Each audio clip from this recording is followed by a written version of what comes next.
Hey, welcome. Today, we're going to try and understand a true giant, China. We're talking about a country with ancient dynasties that literally shape the world, all the way to a modern superpower that's defining our future. So let's break down the essentials of one of the most complex and influential nations on the entire planet. Okay, first things first, let's just try to get our heads around the scale. China is home to over 1.4 billion people. For a very long time, it was the most populous nation on Earth. To put that in perspective, think about the entire population of the United States and then multiply it by 4.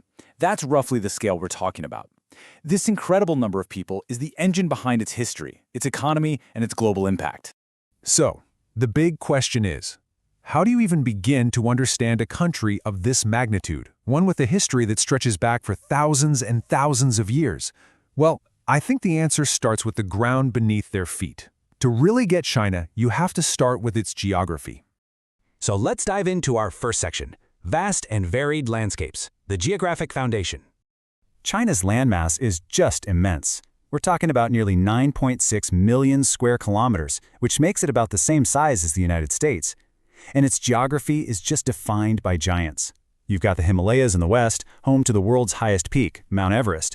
And then you have these massive rivers, like the Yangtze, which is the third longest river on the entire planet and really the cradle of Chinese civilization. All this geography creates a land of incredible contrasts. A full third of the country is covered in mountains. Then you've got these high plateaus, the massive Gobi Desert, and eventually these super fertile plains in the east. The best way to think about it is like a giant staircase, sloping down from west to east. In this natural slope is why, historically, the vast majority of China's population has lived along its eastern coast, a pattern that, still defines the country today. And it was from those river valleys and fertile plains that one of the world's oldest continuous civilizations emerged. So, to understand modern China, we have to take a journey back through its really profound history. Now, before we jump in, we need to understand this one key concept, the dynasty. Chinese history is basically organized by these ruling families. They're like chapters in a very, very long book. It's the framework that helps make sense of thousands of years of change.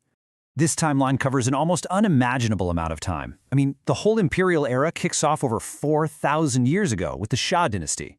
Fast forward to 221 BCE and you get the Qin dynasty, who started unifying the country and began work on the Great Wall, a project of just incredible ambition.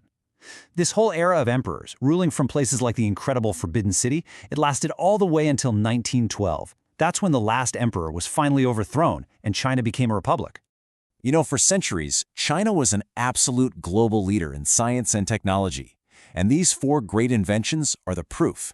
Paper and printing, they were developed hundreds of years before the Gutenberg press in Europe, completely revolutionizing how knowledge could spread.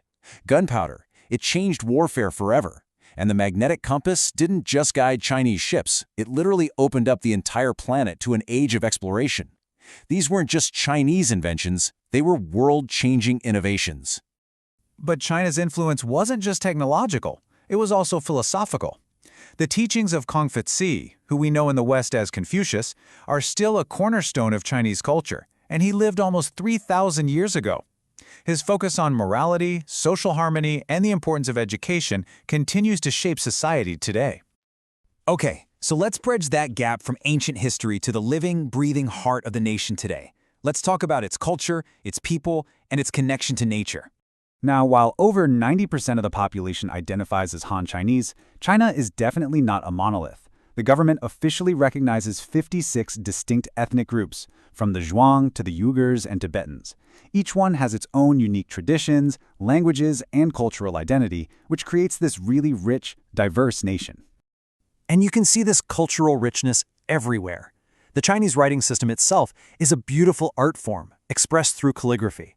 And yeah, Mandarin is the official tongue, but there's a whole tapestry of other languages and dialects spoken all across the country. And ancient traditions, they're still so vibrant. From the massive celebrations for Chinese New Year to the iconic dragon dances, which have been performed for over 2,000 years to bring good luck.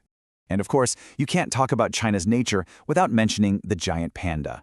This iconic animal is found only in the misty mountains of southwest China, and it's become a true national treasure.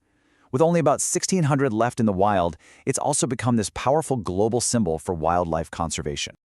So, all of this brings us to the final chapter of our explainer, China's modern era, and its absolutely mind-blowing transformation into a global powerhouse. Okay, so modern China's political structure is fundamentally different from a lot of Western nations. It's a single-party state, led by the Communist Party. Now, what this system means is that there are no general elections for national leaders, and personal freedoms, like freedom of speech and the press, are quite a bit more limited than in many democratic countries. At the same time, alongside this unique political system, China has gone through one of the fastest economic transformations in all of human history. Seriously, in just a few decades, it's gone from a state-controlled, mostly agricultural society to a manufacturing and tech juggernaut. This incredible shift has propelled it to become the world's second-largest economy and a totally dominant force in global trade. It's the largest supplier of goods to countries like the United States. And this all brings us to a question that really defines our time. When you consider its massive population, its deep history of innovation, and its unbelievable economic rise, a lot of experts are asking, will the 21st century be the Chinese century? Honestly, the answer to that is still being written, but one thing is absolutely for sure. The story of China is going to continue to shape the story of our world.